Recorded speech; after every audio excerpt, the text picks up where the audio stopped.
right, welcome back to an unexpected episode of the Pain and Power Podcast. I'm your host, Justin Banks. I can promise you that doing this episode is a surprise, even for me. This was not the plan at all. I had my own vision of how I wanted to bring in new episodes, and that still may happen, but it's just not the time for that now. I'm in a place where I'm really acting off of my spirit and my soul, not emotion, because that can take us in a bunch of different directions. The soul and the spirit tells you how you're truly feeling on the inside. The spirit is your communication system to God, and your spirit tells you what God wants you to do to feel better.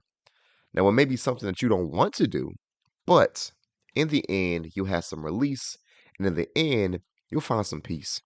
And that is why we're here now. This is such an interesting season that I'm in. Things are being manifested, blessings have been given, but life continues to do its thing, attacking in one way or another. It may be an attack against me or an attack against someone I love, and it can truly affect the way I feel.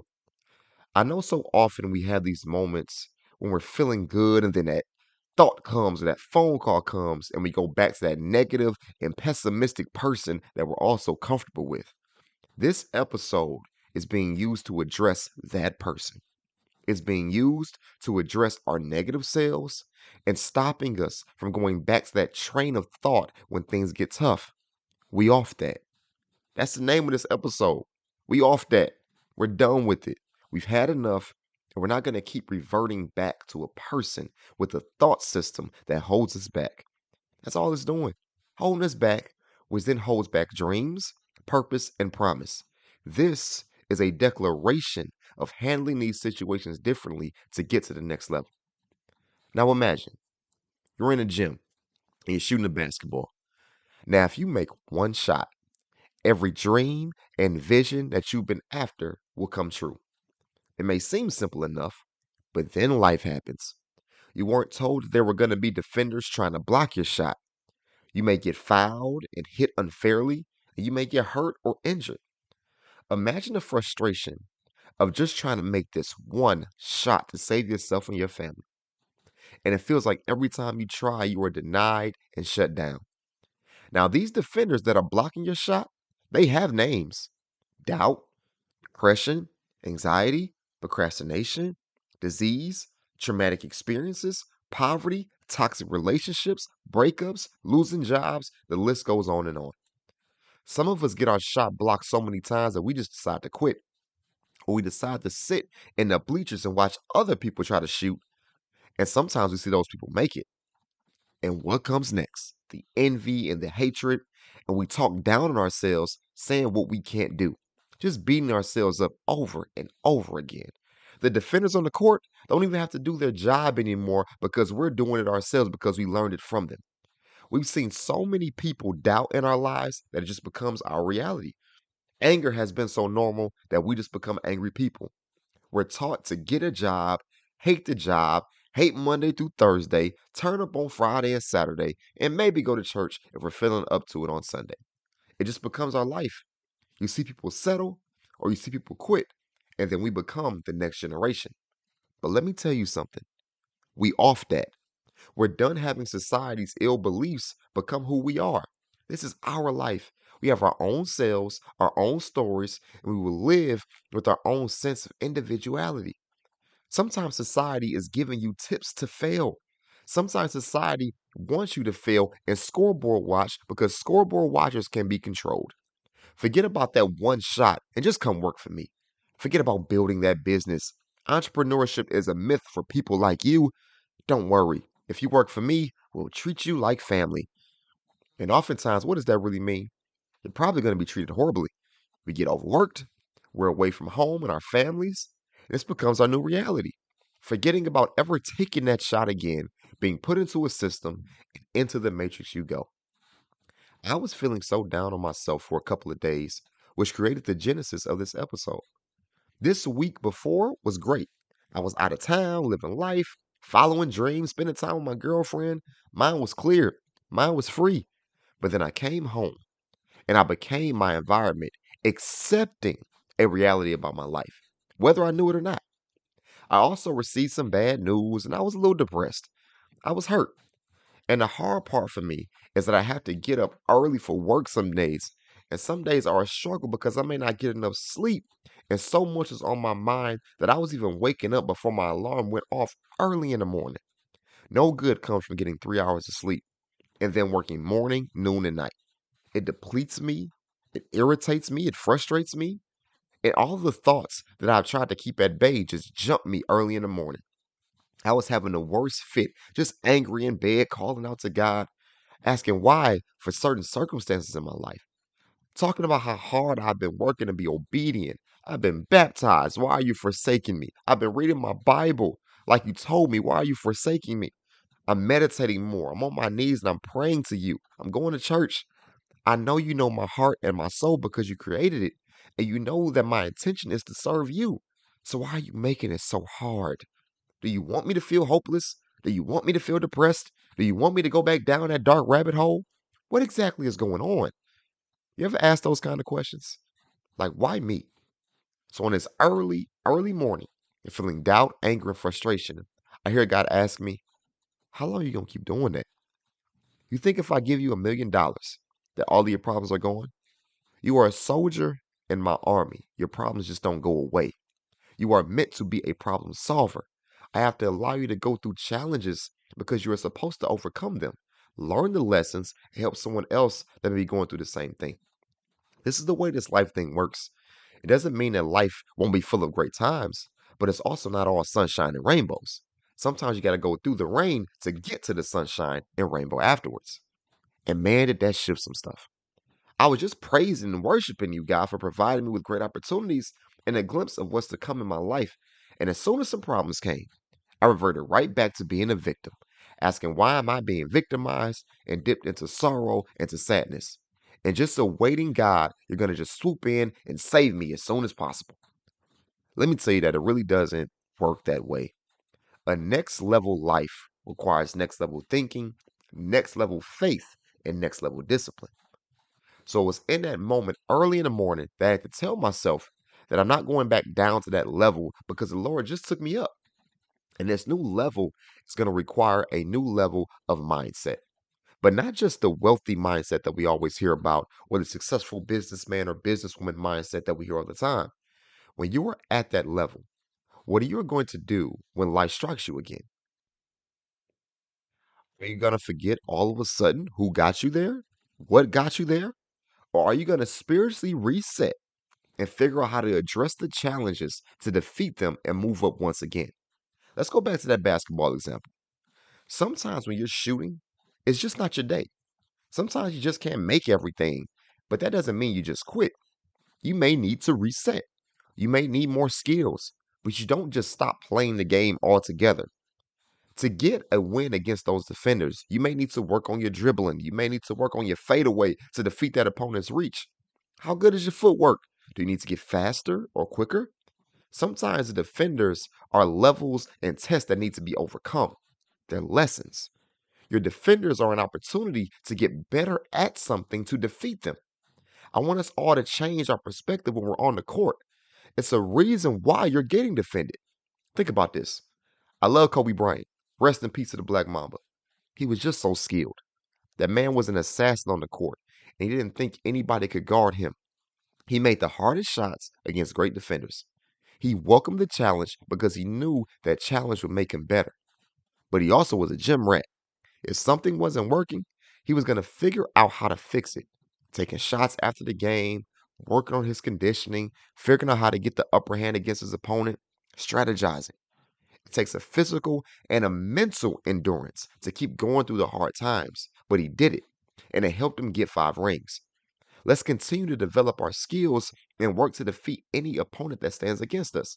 There are clips of two, three, four, maybe 5 guys trying to stop Kobe from shooting. Why? Because they knew his potential. They knew that he could make it. Why do you think some of your battles have been so hard? Because they know your potential. They know what you are capable of. They know that you have the talent to make that shot and make your dreams come true. So your defenders, they put their hands up. They distract and push and frustrate and make you believe a false reality about yourself. They work to make you believe that you cannot get it done. This is a perfect time to say, we off that. You better remind yourself of the hard work you've been putting in. And if you're not putting in the work, this is the time to do it now because the attacks will come. And it's a sign of your distractors seeing potential in you that you may not see for yourself. Unlock it and perform. If you miss, reset and come back with refined tools. If you miss again, do it again and get better and better. Then that day is going to come. You're going to have the opportunity to make that shot. You're still going to be hit or double teamed, but you have worked long enough to be able to get your shot off. And you have been denied so many times that you were determined to not be stopped this time around. And when you get that shot up, this is the time for faith. This is the time to believe. This is the time to trust God. Now, I'm going to be real. The shot still may not go in, but look at how close you got. Work and shoot again. And when the Lord says you're ready, the ball will go through those nets. And to the next level you go, but with all the skills you learned defeating all of the opponents from the level before. That's the adult lesson that I've learned. Yes, there's a storm, but get your umbrella and walk through it. You don't just sit in it and ask God why all the time. That's what I've been working on for so long. Resetting without backtracking. Resetting is fine as long as you don't stop altogether. We're done with that. We are next level people with next level habits. We will reset and learn. We're off only thinking that we'll have a life of being the victim. Now, I started reading the Bible from the beginning so I could start myself over from the beginning. This is one of my forms of resetting. And now I'm in the book of Exodus. And I believe there are some key points that fit importantly with this message. No matter the circumstances, or no matter what you are born into, it does not mean that you are not still chosen. Moses runs away from Egypt after killing an Egyptian, and he is now living in the land of Goshen. He has a new life in a new land, tending flock with his new family. This man was chosen by God to free the Hebrews out of Egypt. God talks to him at the burning bush, telling Moses how he must free the Hebrews from Egypt. Purpose has been given to him. And after being given purpose, rather than immediately stepping into it, Moses talks about his doubts with God. Moses may have been one of the first stories of imposter syndrome, not believing that he can be the one that can fulfill the great deeds and purpose that are being asked of him. And we are no different. We have been given a promise for our particular season, or we've been given a vision and we get scared. How can I be capable of doing such things?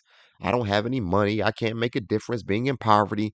I'm not strong enough to hold a leadership position. I'm not truly meant to be a husband or a wife. I can't be a mother or a father. I can't have my own business and it becomes successful. I can't. I can't. I can't. These are words that become so strong in our vocabulary, especially when we think about the dreams that have been given to us. Keywords, given to us. Our dreams are a gift that we're supposed to pursue.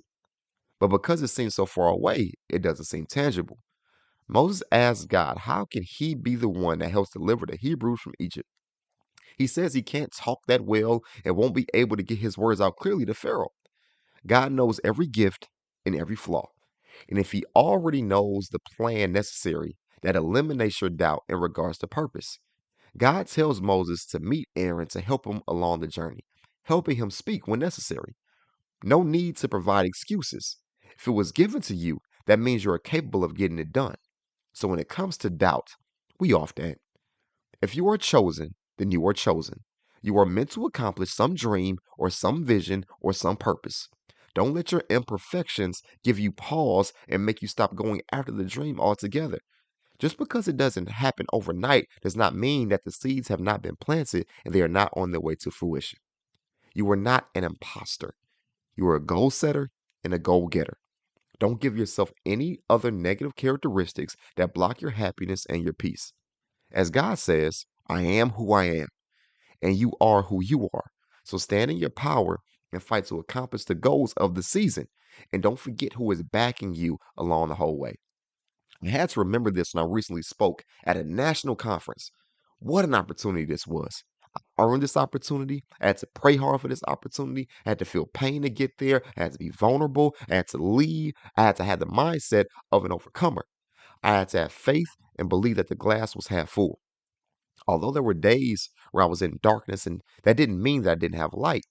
There were a lot of barriers on the way to getting to that conference. There were a lot of distractions thrown in my way. A lot of things that were trying to block my shot. Money had to be spent, sacrifices had to be made.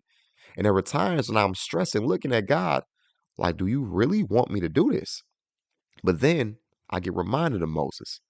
In order to free the Hebrews from Pharaoh, God sent 10 plagues, but 9 of which were done by the power of Moses' staff. God would tell Moses to lift up that staff in order to use God's power. It turned the rivers and the lakes into blood. It delivered darkness over Egypt. It unleashed hail and locusts.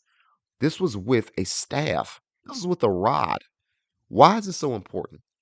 You may be able to find a stick of the same size in your backyard, but this story shows that with God behind you, you can do so much with so little. Don't you ever think you don't have enough to accomplish the promise. Don't you ever think that you lack. We off that. Thinking you lack will create an inferior mindset. The inferior mindset includes comparing yourself to others, jealousy, laziness, and fear. If I believe that I didn't have enough to tell my own story, that would be insanity. God worked so many miracles to get me there because I had faith. He told me I was enough and he showed me that I had enough. I didn't have a million in my account, but I had a God who is priceless who told me that I have a story that's priceless. Believe it or not, my anxiety and more importantly my ability to overcome and manage my anxiety is my rod. It's my staff. It's where I found God and it's where he gives me my power. Now I've learned in this season that there is nothing in me that is less than. There is nothing that I lack because I realized the power of my impact when I felt like I had so little.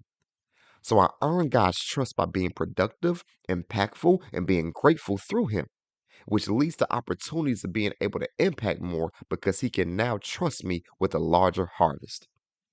I will be faithful in knowing that I will be sustained for what He has given me. So you see how it's different when you look at it from a different perspective. It feels better knowing that this is the real truth, not what our negative thoughts may say. So before I get to my last point, we must all know that in order to find the truth, we must do the things that control or even eliminate our distractions. You learn what your distractions are in stillness. It's like the movie The Matrix. The people were in a system that distracted their mind from what was real. It wasn't until they could free their mind in order to see their real truth. Create some quiet time for yourself. You may see that it's tough being in stillness. You're going to want to distract yourself with your phone or a thought. Resist that urge. And in the quiet, watch what you'll hear. That wasn't a mistake saying that. You'll hear so much in the quiet. Quiet time is soul time. Your soul has been trying to talk to you for so long, but the irrational thoughts distracted you. Social media distracted you. Your worries distracted you, but they distracted you to keep you from the truth. If you find some time throughout your week to either sit in a quiet place or even in nature, your soul is going to speak to you. It will tell you whether you're in pain, whether you have joy or anger. It lets you know how your soul feels, to let you know what your soul needs. And when you pray in those moments and have faith for answers, your soul and your spirit will continue to speak to you, but you'll also be able to hear what it said. Because I've been working to consistently read my Bible in the mornings and meditate to get clear headed, when my soul speaks, it stops me in my tracks because I know its voice. Its voice provides feeling. Its voice provides revelation and relief. It provides a solution to uplift, not a problem to let down. That's why this podcast has been done. Because at 3 o'clock in the morning, when my angry thoughts had the advantage due to my insomnia, I still have unlocked and unclogged the access point so the spirit and soul can get in. And it told me to release. It told me to use what has afflicted me, turn it around, and tell my lessons to others because now I have testimony. So I can sit here and say that although anxiety and in some ways my environment had tried to make me believe that my tough is my permanent, I have won yet another round against negativity because tough is just something I step on to get to the next level. So I ask you, what is your soul saying? How are you? Sit and feel, sit and flow, detach from what distracts. You might find some darkness, but you were created to be the antithesis of it all. It's literally the true nature of turning your pain to power. I promise you that we can do this. I promise that you can do this. Now, I want to finish with this last point. This is helpful for those They may be around the wrong people with the wrong energy, and you wonder why exactly they act this way. You ever just been so perplexed by a person? Like they don't make sense and they frustrate you and anger you and confuse you. Their actions stress you out and they break you down. Here's this last example that comes from Exodus. Pharaoh and Egypt are being sent plagues that have killed people, destroyed lands and livestock. Through all of these life threatening challenges that were being put before him, Pharaoh was stubborn. Pharaoh was slick and he was conniving. There were times he would ask Moses to please take away the plague, and Moses would, under the agreement that the Hebrews would be freed. But once the plague was taken away, Pharaoh's heart hardened and he never let the people go. He does this multiple times. We may have had someone in our lives that has lied to us multiple times, done us wrong multiple times, broken our hearts and betrayed us again and again. And with the heartbreak, we again wonder why. Why do I have to be the one to deal with this? And why can't this person just act right? They got to know they're wrong. They have to know they're hurting me. Why don't they care about my pain? Why don't they care about the many ways that I've been affected?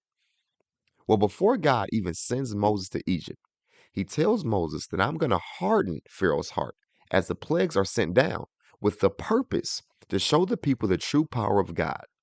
It wasn't a surprise that Pharaoh was going to be so stubborn because God said that he would be that way.